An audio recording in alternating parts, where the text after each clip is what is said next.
Land resources, lecture number 2, resources and development का। तो land resources में देखते हैं, what is land resources. Land is a important natural resources. हमको पता है जो लैंड होता है एक इम्पॉर्टेंट नेचुरल रिसोर्सेज है। It support natural vegetation, wild life, human life, economic activities, transport and communication system. हमको पता है लैंड में हम क्या उगा सकते हैं, नेचुरल वेजिटेशन, सब्जी भाजी उगा सकते हैं, फूल पौधे जो भी हैं। वाइल्ड लाइफ रह सकती है इसमें, देखते हैं जो एनिमल्स वगैरह है। ह्यूमन रह सकते हैं। इकोनॉमिक एक्टिविटीज हम कर सकते हैं, जैसे बिल्डिंग बनाना, रेलवे लाइन खींचना, ट्रांसपोर्ट वगैरह। एंड कम्युनिकेशन सिस्टम हम डाल सकते हैं। इंडिया है mountains, plateaus, plains and island. Mountain हम जानते हैं पहाड़ होते हैं। प्लेट्यूज क्या होते हैं, प्लेट्यू वो होते हैं जो ऊंची सतह हो, ऊंचा ठिकरा बोलते हैं, जैसे मिट्टी का या पहाड़ का ठिकरा, सॉरी पत्थरों का ठिकरा या मिट्टी का ठिकरा, वो हो गए प्लेट्यू में। प्लेन कैसा एरिया होता है जो सीधा सीधा हो, ग्राउंड टाइप से, उसको प्लेन बोलते हैं। और आइलैंड के बारे में हमको पता है, आइलैंड क्या होता है, जो समुद्र के बीच में छोटे छोटे जो लैंड्स होते हैं उसको हम क्या बोलते हैं, आइलैंड बोलते हैं। 43% of land area is plain which provide facility for agriculture industry।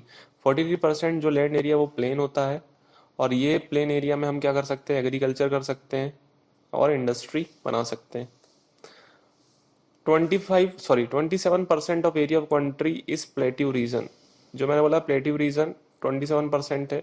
इस प्लेट्यू रीजन में हमको क्या मिल सकता है, मिनरल्स मिल सकते हैं, फॉसिल फ्यूल मिल सकते हैं, फॉरेस्ट मिल सकते हैं। Mountains account for 30% of total surface area of country, and inshore flow of rivers provide facility for tourism and ecological accepts। कहने का मतलब है 30% माउंटेन है हमारी कंट्री में, और साथ ही साथ ये जो माउंटेन में क्या होता है, ये रिवर निकलती हैं। ठीक है, नर्मदा नदी हो गई, ठीक है, गंगा नदी हो गई, सब माउंटेन से निकली हुई नदियां हैं। और ये क्या होता है, ये टूरिज्म के लिए भी अच्छा है, लोग आना जाना करते हैं देखने के लिए, माउंटेन देखना है, ठीक है। और इकोलॉजिकल एक्सेप्ट, कहने का मतलब जैसे कोई जड़ी बूटीज हो गई तो माउंटेन में मिल जाती हैं। तो ये पाई चार्ट देखें अपनी कंट्री का बनाओ कि 43% क्या प्लेन रीजन है, 27% प्लेट्यू है, 30% अपना है माउंटेन। लैंड यूटिलाइजेशन, इसका मतलब हम लैंड को कैसे यूज कर सकते हैं। तो फॉरेस्ट की तरह लैंड यूटिलाइज हम कर सकते हैं, फॉरेस्ट या हमारे पास फॉरेस्ट है।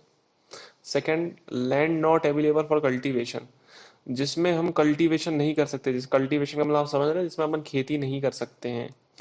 तो पहले खेती में आ गया ये बैरन वेस्ट एंड, जो बैरन मतलब होता है जिसमें बंजर, जिसमें अपन खेती कर ही नहीं सकते हैं, बेकार के लैंड। सेकंड आ गया land put to non agriculture uses, जो नॉन एग्रीकल्चर यूजेस के हैं, जैसे हमको बिल्डिंग बनानी है, रोड्स निकालनी है, फैक्ट्री निकालनी है, वैसे तरह हम यूज कर सकते हैं लैंड को। Third, other uncultivated land excluding fallow land. Fallow land में अभी आऊंगा मैं, बाद में समझेंगे, अभी देखते हैं। Permanent pastures and grazing land, permanent pasture and grazing land का मतलब ये होता है, दोनों का मतलब एक ही होता है, जिसमें अपन गाय, भैंस, बकरी, ये सब चरने के लिए छोड़ देते हैं कि वो चरती रहती, घास वगैरह खाती रहती हैं। ठीक है, तो उस टाइप के लैंड को हम क्या बोलते हैं, pastures and grazing land. Land under miscellaneous tree crops groups not included in net sown area. तो नेट शोन एरिया जो है, अभी हम आएंगे, होता क्या है देखेंगे। ये क्रॉप्स ग्रुप्स, ये क्या होता है, जैसे जंगली फूल पौधे लग गए हैं, ठीक है, आ, तो उसमें आ गए, जिसमें अपन को खेती वगैरह करने की जरूरत नहीं है, अपने आप जैसे नहीं उग जाते जंगल टाइप जंगली पौधे वगैरह, तो उसके अंदर में आ गए। Third, culturable wasteland. ये कल्चरेबल वेस्टलैंड क्या है, ऐसे लैंड जिसमें हम खेती कर सकते हैं लेकिन हम खेती उसको कर नहीं रहे हैं। तो ये लिखा हुआ left uncultivated for more than 5 agriculture, या 5 साल तक के लिए हमने उसको छोड़ कर रखा है, फिर 5 साल बाद फिर खेती करते हैं। फैलो लैंड की डेफिनेशन देखते हैं। It is a piece of land that is normally used for farming, but it is left with no crops on it for a season in order to let it recover its fertility. Fallow land ऐसे land होते हैं जिसमें हम farming कर सकते हैं, लेकिन हमने एक बार फार्मिंग किया, फिर फार्मिंग करने के बाद हमने उसको छोड़ दिया कुछ सालों के लिए, क्यों, क्योंकि उस जमीन में जो उसकी मिट्टी है वापिस से फर्टाइल हो जाए। तो इस टाइप के फिर लैंड को हम क्या बोलते हैं, फैलो लैंड। तो फैलो लैंड दो टाइप के होते हैं, पहला होता है करंट फैलो। करंट फैलो में क्या होता है, left without cultivation for more for one और less than one agriculture year, एक या एक साल से कम समय तक छोड़ने के लिए हम उस टाइप के लैंड को हम क्या बोलेंगे, करंट फैरो। कहने का मतलब अपन ने खेती करी, खेती करने के बाद उसको 1 साल के लिए छोड़ दिया, 1 साल से कम समय के लिए छोड़ दिया, फिर से वापस खेती करी, तो उस टाइप के लैंड को बोलेंगे करंट फैलो लैंड। सेकंड आता है अदर देन करंट फैलो। इसमें क्या करते हैं अपन, 1 से 5 साल तक के लिए छोड़ दिया जाता है। Fifth, net sown area. ये नेट सोन एरिया क्या होता है? Net sown area is defined as land area which is used for crop land once a year. साल में सिर्फ एक बार हम उसमें फार्मिंग करते हैं, इस टाइप के एरिया को हम क्या बोलते हैं? Net sown area. तो अपन ने देखा कि 5 तरीके की लैंड अपन यूटिलाइज कर सकते हैं। ये दो ये हो गए और तीन वो जो पिछले स्लाइड में समझाया, ठीक है। अब हमको देखना है कि land use pattern in India. India में लैंड को अपन किस तरीके से यूज कर सकते हैं। The use of land is determined both by physical factors such as topography, climate, soil type, as well as human factors such as population density, technological capability, and culture and tradition। कहने का मतलब है कि जो use करेंगे हम land को, depend करेगा कौन से फैक्टर्स में। टोपोग्राफी, ये टोपोग्राफी क्या होता है? टोपोग्राफी का मतलब होता है कि उसका एलिवेशन कितना है, कितना एरिया है, ठीक है, ये सब जानना। डायमेंशंस जानना, उस एरिया में कितना बड़ा है, कितना लंबा चौड़ा, सब जानना, ठीक है। डायमेंशन जानना बेसिक। क्लाइमेट क्या है उसका, ठंडी ज़्यादा है गर्मी ज़्यादा है वो देखना, पानी है कि नहीं है। सॉइल टाइप, मिट्टी के टाइप देखना, भी मिट्टी के टाइप हम देखेंगे। As well as human factors. Human factors क्या हो सकते हैं? पॉपुलेशन कितनी है, टेक्नोलॉजिकल कैपेबिलिटी है कि नहीं, वहाँ टेक्नोलॉजी है कि नहीं है उस एरिया में। कल्चर कैसा है, ग्रामीण है, रूरल है, अर्बन है, कैसा है, और ट्रेडिशन वहाँ कैसा है लोगों का। तो वो सब देखना पड़ता है, उसी के हिसाब से हम लैंड को यूज़ कर सकते हैं। तो हमारे पास ये पाई चार्ट है। लेफ्ट तरफ देखेंगे 90-60 to 61 का है, और लेफ्ट तरफ देखेंगे 90-60 to 61 का है, और राइट तरफ है 2014 से 2015 का। तो ये पाई चार्ट में देखें, जो ब्लू कलर है फॉरेस्ट का है, आप कलर वाइज देख सकते हैं इसको ध्यान से। तो आप फॉरेस्ट की अगर बात करें, फॉरेस्ट जो ब्लू कलर में है, तो 1960 टू 2014 में फॉरेस्ट का जो एरिया है बढ़ गया है।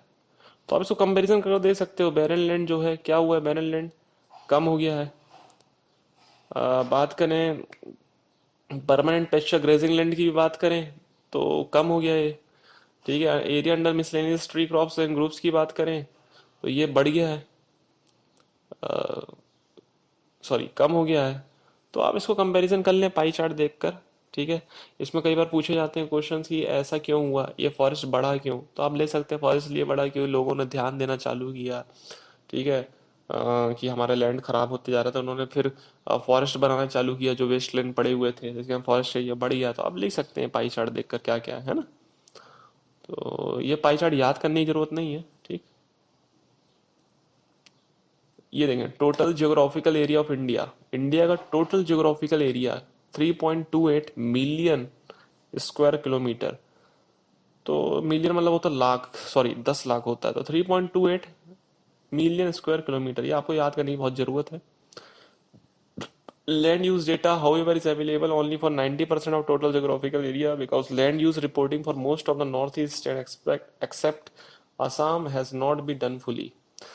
तो ये जो 3.28 मिलियन स्क्वायर किलोमीटर है, 93% टोटल एरिया हमारी इंडिया का।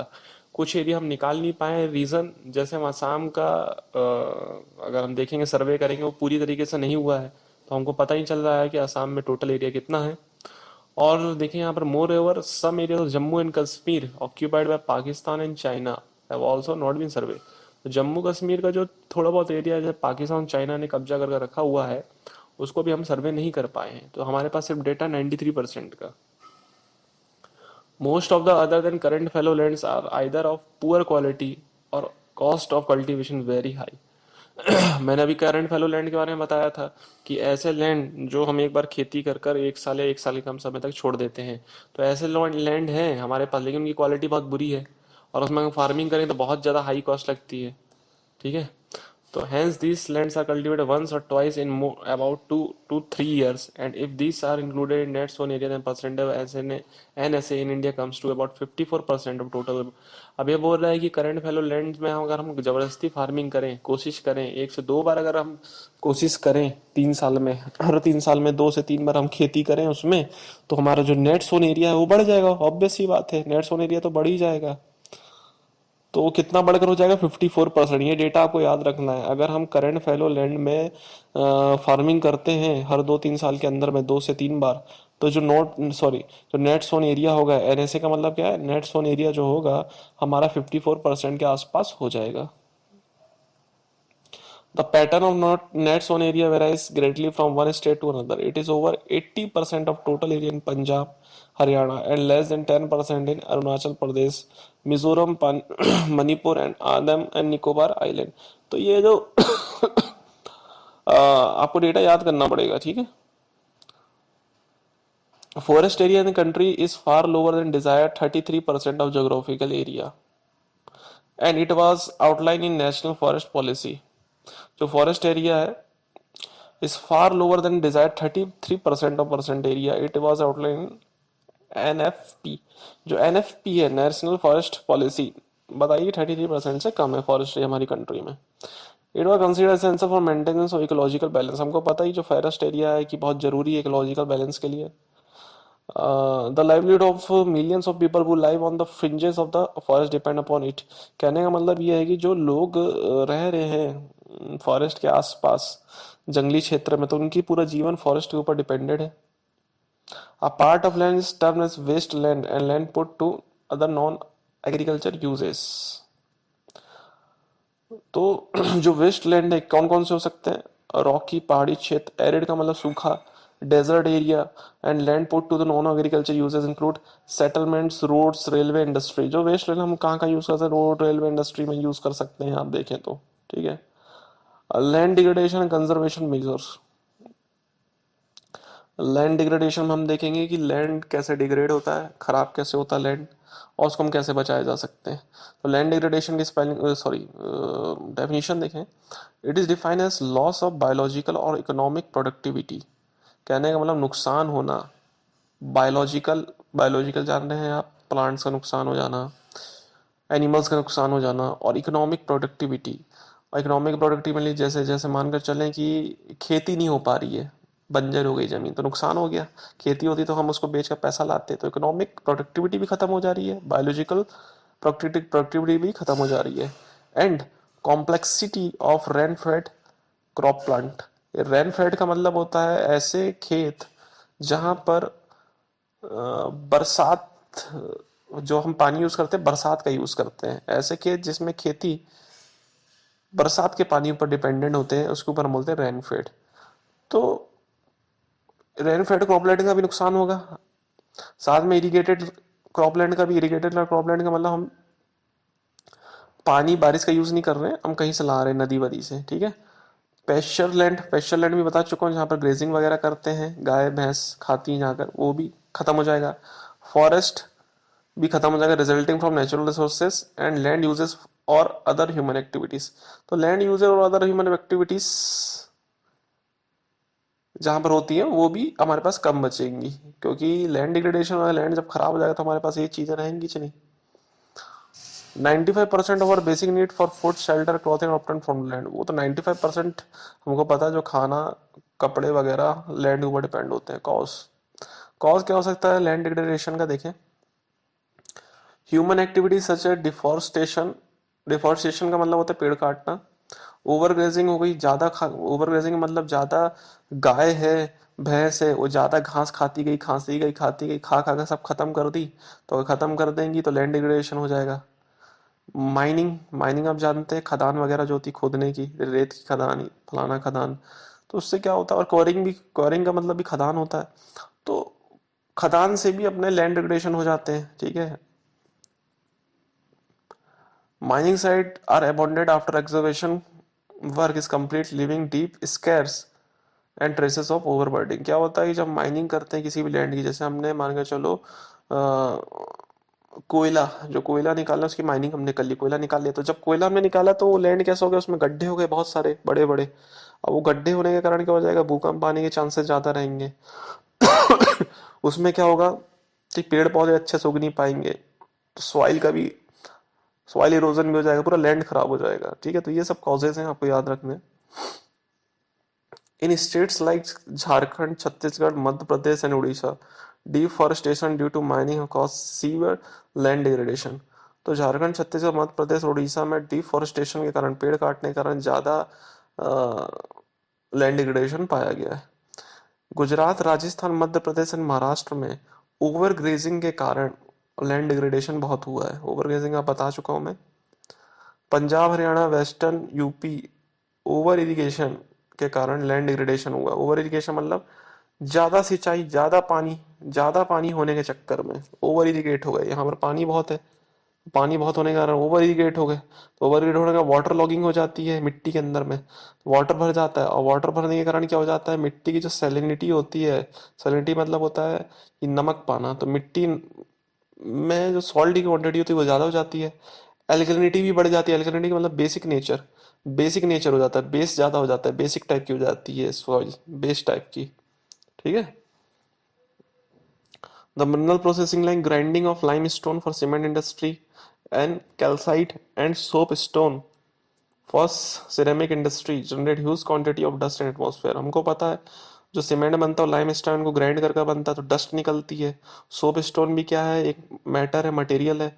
कैल्साइट भी एक मटेरियल है, स्टोन वगैरह है, एक टाइप का स्टोन है। तो जब हम इसकी ग्राइंडिंग करेंगे, पीसेंगे, तो एक पाउडर निकलेगा, और पाउडर एटमॉस्फेयर को बर्बाद करेगा ह्यूज क्वांटिटी में निकलकर। तो और ये जो पाउडर निकाल कर जाकर क्या करेगा, सॉइल के ऊपर में बैठेगा, और सॉइल के ऊपर में बैठेगा तो मानकर चलो जो पानी बारिश होती है वो मिट्टी के अंदर जाती है, और मिट्टी के अंदर जाने के बाद वो पानी नीचे चले जाता है। फिर हम बोरिंग वगैरह कर कर उसको पानी को यूज करते हैं। तो जब ऊपर में डस्ट बैठ जाएगी तो पानी का जो फिल्ट्रेशन प्रोसेस है वो रुक जाएगा, और इसके चक्कर में वाटर भी खराब होगा, सॉइल भी खराब होगी, सब चीज खराब होगा। ठीक है। Problem to solve land degradation. अब लैंड डिग्रेडेशन को सॉल्व करने के लिए क्या तरीके हैं? Afforestation and proper management of grazing can help to some extent. पेड़ लगाओ सही तरीके से, मतलब अपने जानवरों को चारा दिलवाओ, मतलब आप छोड़ते हैं ना जैसे गाय भैंस खा रही कहीं भी घास वगैरह, तो सही तरीके से एक मैनेजमेंट होना चाहिए सब चीज़ों का। Planting of shelter belts of plant, plant लगाना चालू करो सही तरीके से। ओवर ग्रेजिंग में कंट्रोल करो। Stabilisation of sand dune by growing thorny bushes. तो थॉर्नी बुशेस कहने का मतलब होता है कि ज्यादा से ज्यादा आप झाड़ जंगल लगाओगे तो जो सैंड ड्यून का मतलब होता है कि मिट्टी का ढीला, तो मिट्टी की पकड़ कर रहेगी, मिट्टी बहेगी नहीं। आप पेड़ लगा दोगे तो पेड़ के कारण क्या होगा, उसकी जड़ों में मिट्टी बंद कर रहेगी, तो मिट्टी बहेगी नहीं। तो ये भी एक लैंड डिग्रेडेशन को बचाने के लिए एक तरीका है। Proper management of wastelands, control of mining activities, proper discharge disposal of industrial effluents and waste after treatment can reduce land and water degradation in industrial and suburban area। वही चीज़ है, mining activities वगैरह, discharge वगैरह जो है industry का, उसका अगर अपन सही तरीके से मैनेज करें तो हम लैंड डिग्रेडेशन से बच सकते हैं। अब इस पॉइंट को लिख लें। Soil as a resource. Soil is the most important renewable natural resources. It is a medium of plant growth and support different type of living organism। और soil बहुत इंपॉर्टेंट है, हमको पता है, हम उससे प्लांट उगते हैं, सब्जी भाजी उगती है, और फिर उसके बाद हम खाते हैं। बहुत इंपॉर्टेंट चीज़ है, एक तरीके का ये रिसोर्स है। Soil is a living system. It takes millions of years to form soil up to few centimeter depth. Relief parent rock or bedrock, comma climate, vegetation, other forms of light and time are important factor in formation of soil। Soil क्या एक living system है, लाखों साल लग जाते हैं, लाखों साल लग जाते हैं फ्यू सेंटीमीटर सॉइल को डेवलप होने में, फ्यू सेंटीमीटर डेप्थ सॉइल को डेवलप होने में। और जब ये डेवलप होता है तो क्या कौन कौन सी चीजें जरूरत होती हैं, चट्टानों की, रॉक की जरूरत होती है, क्लाइमेट, वेजिटेशन कैसा, सब सब फैक्टर इंपॉर्टेंट है सॉइल को वापिस से फॉर्मेशन होने में। Various forces of nature such as change in temperature, action of running water, wind and glacier activities or decomposer etc. contribute formation of soil। Chemical and organic changes which take place in soil are equally important। कहने का मतलब temperature भी depend करेगा soil के formation के लिए। Running water कैसा है हमारा, पानी की कैसी है, चांसेस क्या है, पानी ज़्यादा है नहीं है, कैसा है पानी, कैसा जा रहा है, विंड कैसी, ग्लेशियर है कि नहीं। डिकम्पोजर्स, जैसे डिकम्पोजर मैंने बताया था, बैक्टीरिया वगैरह, माइक्रो ऑर्गेनिज्म वगैरह, ये भी एक इम्पॉर्टेंट रोल प्ले करते हैं। बायो में देखेंगे कैसे मिट्टी को अच्छा बनाने में जो डिकम्पोजर हैं वो उनका प्ले रोल क्या होता है उसमें। केमिकल एंड ऑर्गेनिक चेंजेस ये भी जो केमिकल एक्टिविटीज वगैरह, ऑर्गेनिक चेंजेस वगैरह, ये भी एक इम्पॉर्टेंट फैक्टर है सॉइल को अच्छा रखने में या बुरा रखने में। Soil also consist of organic material, organic humus, humus जो होता है ऑर्गेनिक मटेरियल होता है जो मिट्टी में पाया जाता है, और इनऑर्गेनिक मटेरियल से भी मिला हुआ रहता है। सॉइल में दोनों चीज रहती है, ऑर्गेनिक और इनऑर्गेनिक दोनों। On the basis of factor responsible for soil formation, color, thickness, texture, age and chemical physical properties, the soils of India classified in different types। Colour के ऊपर थिकनेस कैसी है, मोटी है पतली, टेक्सचर कैसा है मिट्टी है, कितने साल पुरानी है, केमिकल प्रॉपर्टी क्या है इस मिट्टी की, फिजिकल प्रॉपर्टी क्या है इस मिट्टी की, ये सब क्राइटेरिया को ध्यान में रखते हुए सॉइल को डिफरेंट टाइप्स में क्लासिफाई कर दिया गया। ठीक है, तो ये एक डायग्राम देखेंगे, एक लेयर वाइज है, जो top soil, the upper soil layer, जो ये एक लेयर वाइज सॉइल का डिस्ट्रीब्यूशन दिया है। सेकेंड में देखेंगे subsoil, weathered rocks, sand and silt clay. Third में substratum, weathered parent rock material.